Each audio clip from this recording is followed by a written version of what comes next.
Pemirsa, Pilkada Sumut semakin memanas, lalu siapakah yang pantas? Kami akan membahasnya pagi hari ini, pemirsa bersama beberapa narasumber. Di antaranya adalah Ketua DPP PDIP Jarod Saiful, kemudian ada Sekretaris DPD Gerindra Sumut Sugiat Santoso, dan Direktur Eksekutif Indikator Burhanuddin Muhtadi. Selamat pagi Mas Jarod, Bang Sugiat, dan juga Mas Burhan. Selamat pagi. Selamat pagi. Baik, saya akan ke Mas Jarod dulu. Mas, jadi PDIP ini sebenarnya memang sudah resmi memasang Ahok di Pilkada atau baru testing-testing aja nih, Mas? Kan Pilkada di Sumut dan di daerah lain kan masih cukup waktu ya, masih panjang ya. Tapi begini Mas Anggi, pertanyaan kita. Yang kita cari di Sumut itu seorang gubernur yang mampu memposisikan dirinya sebagai bos atau sebagai pemimpin. Itu dulu. Jadi posisi gubernur itu sebagai bos atau sebagai pemimpin. Kalau sebagai bos gitu ya, maka dia minta dilayani. Dia minta disanjung-sanjung, ya dia minta, maaf dalam tanda kutip ya, diangkat-angkat gitu ya. Kemudian dikasih angin surga, dan kemudian dia banyak mendapatkan privilege ya dari jabatannya itu bos. Tapi bagi PD Perjuangan ya, di dalam menentukan siapa yang nanti akan maju gitu ya, kita akan mengajukan sosok seorang pemimpin. Seorang pemimpin apa tugas utamanya? Menurut partai, dia harus melayani rakyat. Dia harus bersama rakyat, dia harus membersamai penderitaan rakyat, dia harus mempunyai kemampuan yang mumpuni untuk menyelesaikan persoalan-persoalan rakyat. Jadi ini beda ya. Jadi tugas pemimpin, tugas gubernur itu melayani dengan sebaik-baiknya. Dia harus bisa menjadi teladan, bisa diteladani, dan menjadi agen utama perubahan di pemerintahan. Di Sumut ya harus menjadi agen perubahan yang utama di pemerintahan. Karena perubahan yang paling cepat itu harus dimulai dari atas. Dan PD Perjuangan mempunyai banyak stok ya calon-calon pemimpin yang baik. Kader-kader pemimpin yang baik yang siap diterjunkan di wilayah-wilayah di Indonesia termasuk di Sumut. Itu yang pertama. Yang kedua, baru kita melihat persoalan apa yang sangat mendasar di Sumatera Utara. Dan apakah calon pemimpin itu mampu menyelesaikan persoalan-persoalan tersebut. Kita memotret di Sumatera Utara itu salah satunya adalah korupsi yang masih terjadi. Ya. Yang kedua, infrastruktur yang jelek. Yang ketiga, kemiskinan. Ya. Yang keempat, tingkat stunting yang tinggi.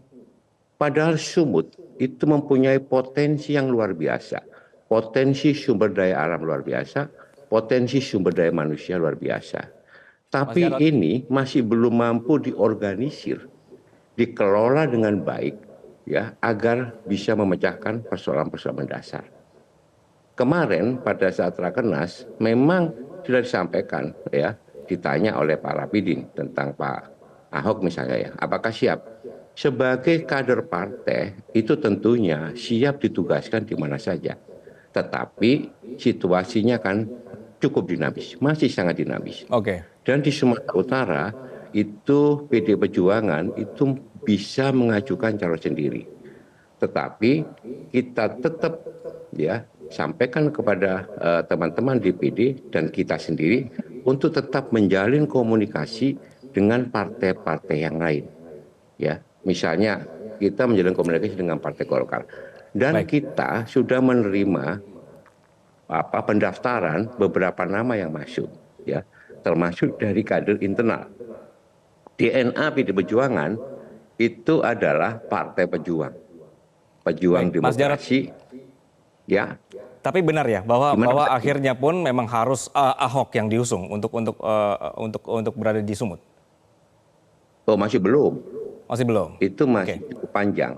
Kita tentu perlu mengkalkulasi secara cermat potensi-potensi tokoh-tokoh yang nanti akan diturunkan di Sumatera Utara. Oleh sebab Baik, itulah itu sekarang yang sedang dilihat ya, Mas Jarod ya.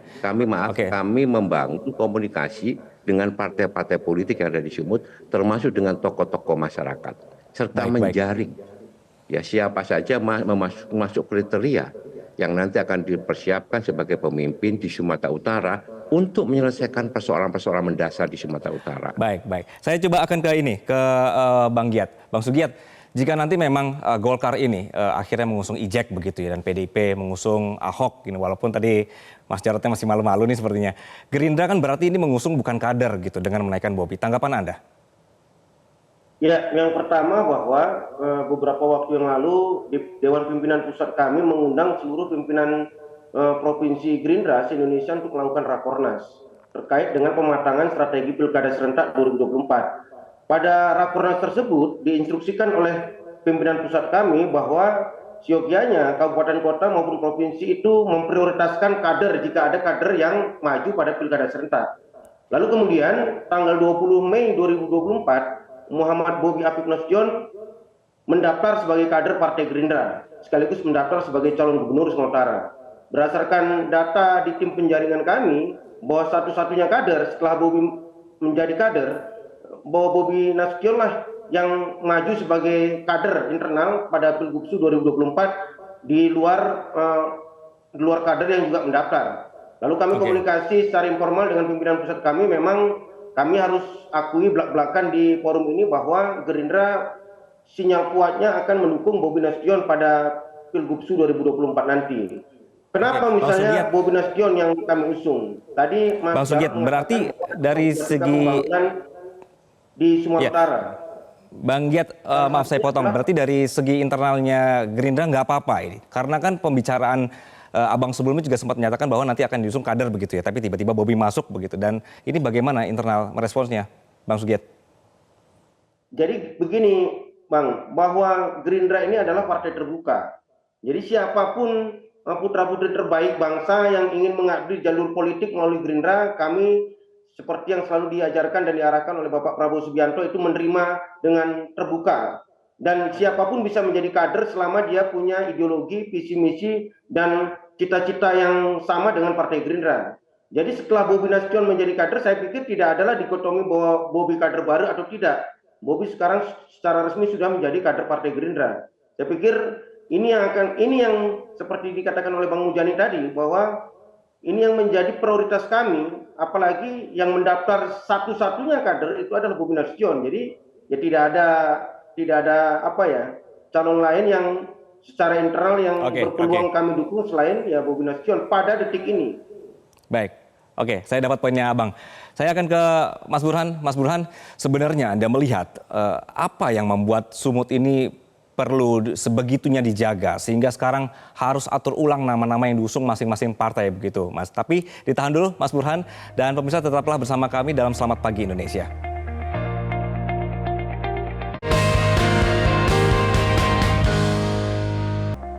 Kembali dalam Selamat Pagi Indonesia, dan kami masih mendiskusikan seputar nama-nama yang kemudian memanas di Pilkada Sumut. Masih bersama kami ada Mas Burhan. Mas Burhan, langsung saja. Jadi ini kenapa Pilkada Sumatera Utara ini tiba-tiba memanas? Apa karena Bobi yang tiba-tiba masuk sehingga semua partai lainnya harus atur ulang nama untuk menjegal Bobi, Mas? Yang pertama dari sisi populasi. Warga Sumatera Utara menempati peringkat keempat provinsi paling padat se-Indonesia setelah Jabar, Jatim, dan Jateng. Yang kedua tentu dari sisi simbolik, ya Medan adalah pusat tanda kutip ya, pusat politik Sumatera. Selain karena besar populasinya, dari sisi sumbangan GDP terhadap nasional, ekonomi Sumatera Utara juga sangat luar biasa. Dan terakhir tentu ada figur Bobi yang merupakan representasi dari keluarga besar Jokowi. Bagaimanapun masih ada sisa-sisa pilpres yang memanas, terutama antara PD Perjuangan dengan Jokowi, dan munculnya Bobi itu seperti mengungkit residu pilpres tadi. Karena bagaimanapun Bobi adalah representasi Pak Jokowi dan PD Perjuangan masih ada urusan yang belum selesai dengan Pak Jokowi. Nah itu kira-kira. Nah tentu saja PD Perjuangan punya pengalaman untuk mengusung nama yang di luar dari tanda kutip ya putra daerah. Ya, kita tahu misalnya 2020 penugasan PD Perjuangan mengutus Pak Jarod untuk maju di Sumatera Utara. Dan kalau misalnya Ahok akhirnya diusung oleh PD Perjuangan untuk maju di Sumatera Utara, menurut saya itu atas pertimbangan yang cukup matang juga. Jadi saya mengoreksi Bung Rai yang mengatakan kurang dari 30% proporsi warga Protestan non-Muslim, proporsinya cukup lumayan. Protestan 37% di Sumatera Utara. Belum Oke. termasuk etnik Jawa yang merupakan mayoritas di Sumatera Utara. Jadi dari sisi itu memang ada potensi buat Ahok untuk mendapatkan dukungan, terutama dari basis-basis PD Perjuangan di sekitar Toba. Tapi lagi-lagi ini bukan yang sangat keras. Saya sendiri memperhitungkan PD Perjuangan tidak akan gegabah untuk memutuskan Ahok, karena bagaimanapun Ahok di 2017 di DKI Jakarta masih ada isu terkait dengan politik identitas yang bukan tidak mungkin itu juga akan dihidupkan kembali ketika dia diajukan di Sumatera Utara. Oke, Mas Burhan, betul PDIP tidak mau gegabah, tapi kan juga tidak mau kalah ya Mas ya. Dalam posisi ini memang tidak ada nama lain Mas, selain yang bisa mengalahkan Bobi. Nah, lagi-lagi nama yang muncul kan masih sangat tentatif ya, Anggi ya. Jadi hanya dua partai yang bisa mengusung tanpa berkoalisi dengan partai lain. Yang pertama adalah Golkar, yang kedua adalah PD Perjuangan. Nah, Golkar sendiri memberi penugasan kepada dua nama. Satu kepada kadernya sendiri, yaitu Ijek, yang kita tahu punya kontribusi besar terhadap pemenangan Partai Golkar, naik cukup drastis ya di Sumatera Utara dibanding perolehan 2019. Yang kedua adalah Bobi. Nah, Bobi sendiri sudah berlabuh ke partainya Pak Sugiat. Nah, tentu kan ada problem psikologis di Golkar. Kalau misalnya mengusung Bobi yang notabene bukan kader Partai Golkar, sementara mereka punya ketua DPD tingkat provinsi yang sudah berkeringat menaikkan suara Golkar. Tapi dugaan saya, Anggi, dugaan saya, karena ini level pertarungan di Sumatera Utara ini setingkat dengan DKI Jakarta dan provinsi-provinsi prestisius lainnya, dugaan saya ini akan melibatkan keputusan di level top elit partai. Jadi karena Bobi dan Ijek bagaimanapun berasal dari satu koalisi Indonesia Maju, mungkin ada semacam komunikasi yang melibatkan top elit mereka, terutama lagi-lagi ya, dalam menghadapi calon yang diusung oleh Mas Jarod. Oke. Mas Jarod, jadi melihat kondisi seperti ini bahwa dengan nama mungkin saat ini yang terlihat oleh kami adalah Bobi begitu ya. Tapi kan begini, posisinya PDIP di Sumut kan bisa mengusung calon sendiri ya Mas ya. Namun melihat dari Pilpres kemarin ketika PDIP begitu pede melawan koalisi besar, apakah dalam Pilkada Sumut di mana Bobi mencuat, PDIP tetap akan mengusung calon sendiri Mas? Begini, segala peluang, segala potensi ya itu masih memungkinkan berbagai macam opsi gitu ya. Oke. Maka PD Perjuangan selalu membangun komunikasi dengan partai-partai yang lain, termasuk dengan Partai Golkar, PKB gitu, PAN ya. Jadi kita masih membangun komunikasi itu. Tapi yang jelas bahwa PD Perjuangan itu tadi saya DNA-nya itu adalah ya partai pejuang ya, dan partai itu sebagai alat untuk pembebasan ya terhadap kemiskinan, kebodohan, terhadap korupsi dan sebagainya. Nah, kita punya stok kader banyak. Tadi sudah disampaikan ya oleh Mas Burhan juga ya. Kita punya Pak Ahok ya di sana. Kita juga ada di sana itu Pak Nixon Nababan. Ada juga di sana Mas Tarto ya, ketua DPRD ya, orang Jawa. Ada juga Pak Rapidin, ketua DPD sekaligus dulu Bupati Samosir. Jadi kita punya banyak stok ya. Tapi kita juga harus membangun kerjasama dengan partai-partai yang lain. Serta sekarang fokus kita adalah mendengarkan, turun ke bawah, mendengarkan harapan rakyat, aspirasi rakyat, amanat penderitaan rakyat, untuk bisa menggodok ya menentukan calon-calon terbaik yang akan diajukan oleh PD Perjuangan. Siapapun lawannya ya. Pengalaman Pilpres kemarin itu adalah pengalaman yang paling buruk ya bagi Indonesia. terjadi berbagai macam pelanggaran mulai dari hulu sampai hilir ya. Ini yang harus diwaspadai, ini yang harus dicermati dan ini yang harus dilawan. Ya, misalnya ya masifnya intimidasi, penekanan dari aparat penegak hukum ini yang harus dilawan.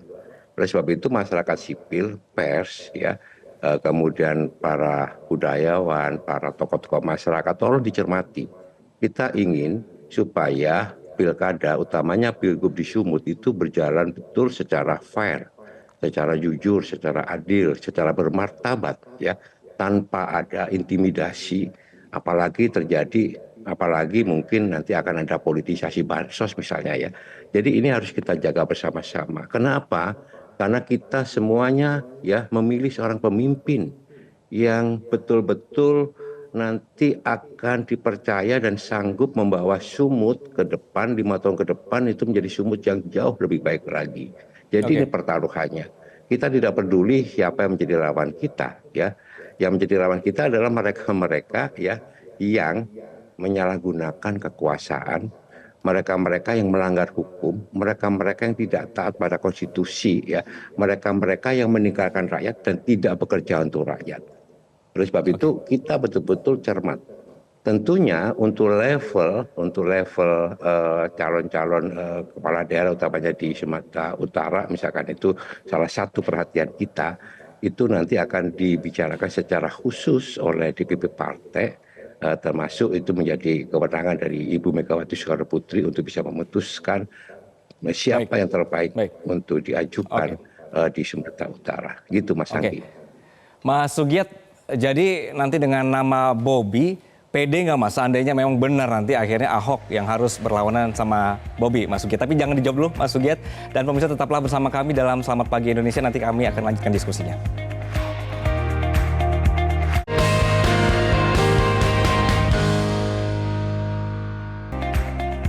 Kembali dalam Selamat Pagi Indonesia, kami masih mendiskusikan berkenaan dengan nama Bobi Nasution yang muncul dalam Pilkada Sumut, pemirsa, dan juga ada nama Ahok yang digadang-gadang untuk mengganjal Bobi. Saya kembali menyapa para narasumber, saya akan langsung ke Bang Sugiat dulu. Bang, berarti kalau untuk Abang sendiri dan juga partai Abang ini resmi ya, berarti sudah sangat pede bahwa Bobi Nasution lah yang akan maju gitu? Ya, kenapa Bobi kami anggap itu bisa berpeluang memenangkan pertarungan Pilgubsu 2024 dan itu yang membuat menjadi alasan utama kami mengusung beliau untuk bertarung sebagai kader pada Pilgubsu tersebut. Yang pertama, seperti yang dikatakan Mas Burhan, Bobi itu wali kota Medan. Sementara Medan adalah kota dengan basis pemilih terbesar di Sumatera. Menguasai Medan adalah kunci kemenangan Pilgubsu. Yang pertama. Yang kedua, semangat Koalisi Indonesia Maju yang menang Pilpres di 2024 itu masih hangat menyala.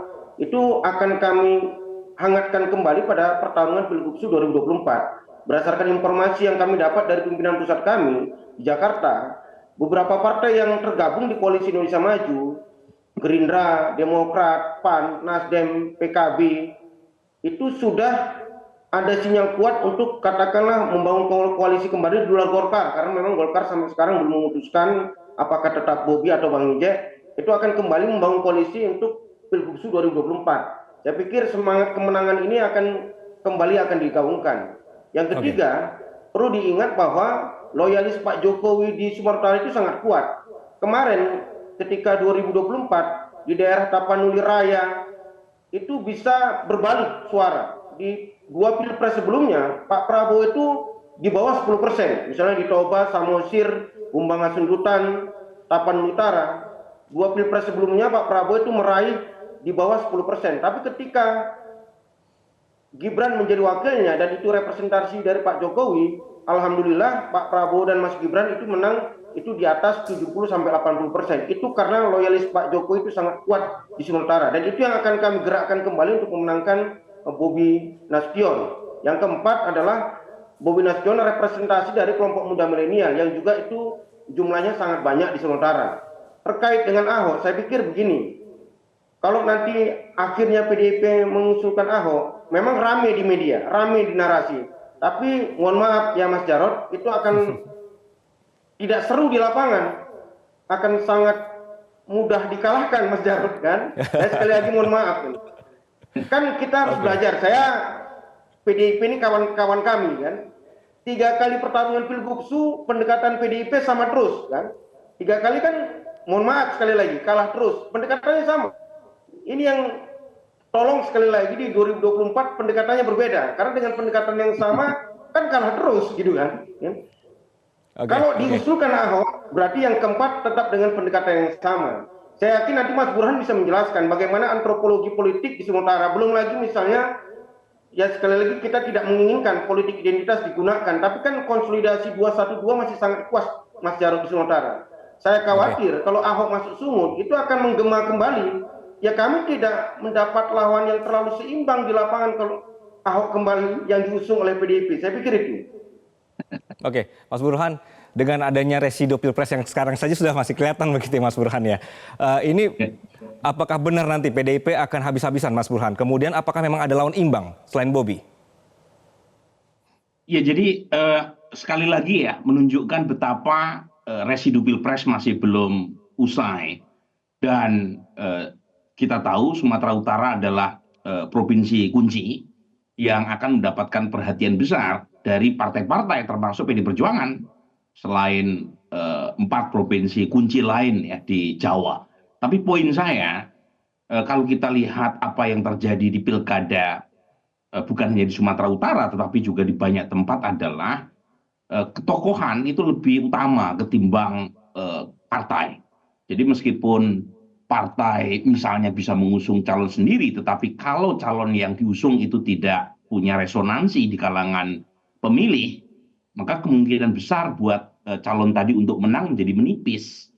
Jadi lagi-lagi ada pertarungan, sekali lagi kalau misalnya Ahok yang diusung sebagai calon oleh PD Perjuangan, antara mesin melawan ketokohan. Dan kalau misalnya kita lihat peta hari ini, minimal di tingkat pileg, kemarin yang unggul adalah faktor ketokohan ya, ketimbang mesin. Jadi sekali lagi PD Perjuangan saya kira tidak akan gegabah untuk memutuskan siapa calon yang diusung, karena siapapun calon termasuk PD Perjuangan dan partai manapun itu kan pengennya menang.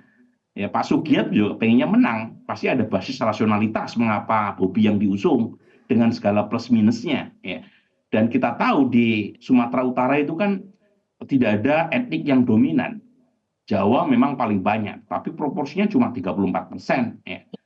Kemudian Toba, Mandailing, Karo, ya. Jadi ada banyak etnik di sana, termasuk komposisi agama juga tidak terlalu besar perbedaannya antara Muslim dengan Protestan, ya, meskipun mayoritas Muslim, tapi lagi-lagi dalam perilaku pemilih, salah satu faktor yang diperhitungkan selain faktor rasionalitas adalah faktor sosiologis.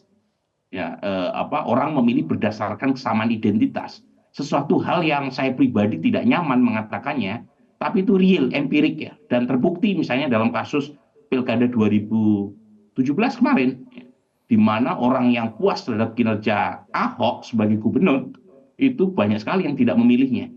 Dan kalau misalnya itu kita lihat di banyak tempat, itu masih bekerja, terutama di wilayah yang komposisi etnik dan agamanya tidak terlalu timpang. Jadi faktor-faktor ini saya kira yang akan menjelaskan. Selain tentu saja, Anggi, kita jangan menutup kemungkinan masih ada nama-nama lain yang misalnya Pak Edi Ramayandi ya, kemudian Pak Ijek ya, Pak Charles Sirait ya, ada banyak nama lain yang sampai sekarang kita belum tahu apakah mereka ujungnya mendapatkan tiket atau tidak. Tetapi setidaknya nama Bobi karena sudah menjadi kader Partai Gerindra dan saat yang sama Gerindra sepertinya politik Mas Bobi sebagai gubernur. Oke, Mas Burhan saya potong sedikit di situ. Ya. Oke, nama-nama yang Mas sebutkan, tadi nama-nama yang juga Mas Jarod sebutkan, imbang tidak dengan Bobi? Nah, saya belum punya survei mutakhir ya. Tetapi lagi-lagi Mas Burhan? Sepertinya audio sedang bermasalah. Saya ke Mas Jarod. Mas Jarod, langsung ditantangin Mas sama Bang Sugiat. Jadi dengan kondisi saat ini, dengan mereka sudah mengusung Bobi namanya, PDIP seperti apa responnya jadinya?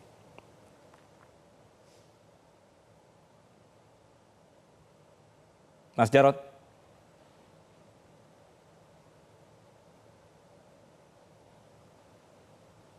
Oke. Bang Sugiat, masih bersama kami Bang Sugiat? Ya. Oke, Bang Sugiat, berarti aman lah ya dengan nama Bobi Nasution, dengan siapapun nanti tandingannya, baik itu tadi disebutkan nama-nama yang dari pihak PDIP ataupun nama-nama yang ada di lokal saat ini tetap bahwa dari Anda tetap yakin Bobi yang akan maju begitu ya? Mas Anggi. Ya, oh silakan. Mas Anggi, Maaf ya. terputus tadi, maaf. Terputus ya, siap. Bang Giat, izin saya ke Mas Jarod terlebih dahulu karena waktunya sedikit sekali. Mas Jarod silakan responnya seperti apa? Jadi marilah kita bangun itu demokrasi yang sehat gitu ya. Jangan mengedepankan politisasi SARA. Politisasi agama ini berbahaya. Sumatera Utara itu adalah daerah yang sangat-sangat heterogen gitu ya. Itu melting pot Indonesia. Janganlah demi ambisi kekuasaan ya kemudian menggunakan ya politik SARA, politik identitas ini berbahaya. Mari kita adu track record ya, adu kemampuan masing-masing kandidat, tidak mengedepankan apalagi menakut-nakuti rakyat ya dengan isu SARA. Kita tidak bisa rasis, tidak boleh rasis dalam demokrasi ini. Ya jangan kedepankan itu. Dan pengalaman 2017 itu pengalaman yang terburuk bagi demokrasi Indonesia dalam pilkada ya. Itu pilkada yang paling brutal dan tidak boleh ditiru dan diterapkan lagi. Apalagi Sumatera Utara, berbahaya. Oleh karena itu kita fair saja. Kita bangun ya pilkada kita itu pilkada yang demokratis. Siapapun lawannya, siapapun pasangan-pasangan akan maju ya. Entah itu Pak Ahok, entah itu Pak Edi, entah itu Bang Ijek dan sebagainya. Mari kita berikan kesempatan kepada rakyat Sumatera Utara untuk bisa menentukan siapa pemimpin yang benar-benar mampu ya membawa Sumatera Utara itu lebih baik lagi, mampu memberantas korupsi. Mohon maaf. Mas Jarod. Ya, jangan lagi salah pilih, mampu punya kerja yang keras dan turun ke bawah untuk membenahi infrastruktur, mampu memberantas kemiskinan, mampu untuk membuka lapangan kerja dan sebagainya. Enggak, Mas Anggi, ini berbahaya sekali kalau sampai ada benak lagi untuk kemudian mengulang kembali melakukan politisasi agama atau politisasi SARA. Ini berbahaya ya. Mas Jarod berbicara seperti ini memang karena melihat nanti pilkada Sumut takutnya akan seperti itu lagi atau memang hanya bicara bahwa antisipasi saja? Antisipasi. Oke. Ya, kita tidak akan takut karena kami menyadari bahwa rakyat Sumatera Utara itu punya hati nurani ya, punya kecerdasan, punya keberanian untuk melawan hal-hal yang seperti itu ya, untuk antisipasi siapapun lawannya. Oleh sebab itu karena masih sangat panjang, sangat dinamis, sebaiknya mari kita tunggu ya siapa yang nanti akan bertanding, siapa yang nanti akan bersaing di Pilgub Sumut. Tapi saya perlu sampaikan untuk antisipasi jangan sampai terjadi lagi praktek-praktek buruk pelanggaran pada saat Pilpres 2024 maupun melakukan politisasi SARA atau politisasi agama di pilkada di seluruh Indonesia, bukannya di Sumut. Itu Anggi. Oke, Mas Bang Sugiat ada tanggapan?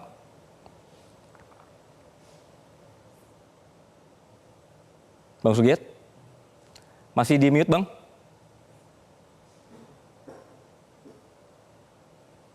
Oke. Bang Sugiat, maaf. Ya, silakan.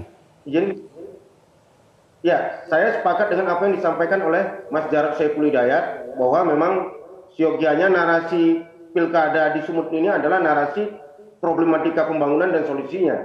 Apalagi tadi sudah dijelaskan oleh Mas Jarod, ada banyak problematika pembangunan seperti infrastruktur di Sumatera yang kopak kapik, babak belur, belum lagi persoalan pemberantasan korupsi yang ini masih jauh panggang dari api. Tapi memang problemnya kalau kandidat-kandidat yang diusung oleh partai politik tidak mengarah ke sana, masih kontraproduktif dengan narasi-narasi pembangunan. Saya khawatir rakyat di bawah akan terjebak lagi dengan pendekatan-pendekatan yang tidak demokratis seperti yang dijelaskan oleh Mas Jarod Saiful Hidayat tadi. Oleh karena itu kenapa kami katakanlah mendorong Bobi Nasution sebagai wali kota yang kita anggap secara objektif itu berhasil memimpin Kota Medan, agar narasinya tidak lagi bergeser ke hal-hal yang tidak baik bagi demokrasi seperti politik identitas, politik sara. Kita kepingin perdebatannya adalah perdebatan tentang solusi pembangunan di Sumatera Utara. Dan kami yakin hadirnya Bobi adalah dalam kerangka itu, saya pikir. Baik, karena waktu sudah habis. Terima kasih Mas Jarod, Bang Sugiat, dan juga Mas Burhan. Kita akan melihat dinamika ke depannya seperti apa untuk Pilkada Sumatera Utara. Sekali lagi terima kasih dan selamat pagi. Jelajahi cara baru mendapatkan informasi. Download Metro TV Extend sekarang.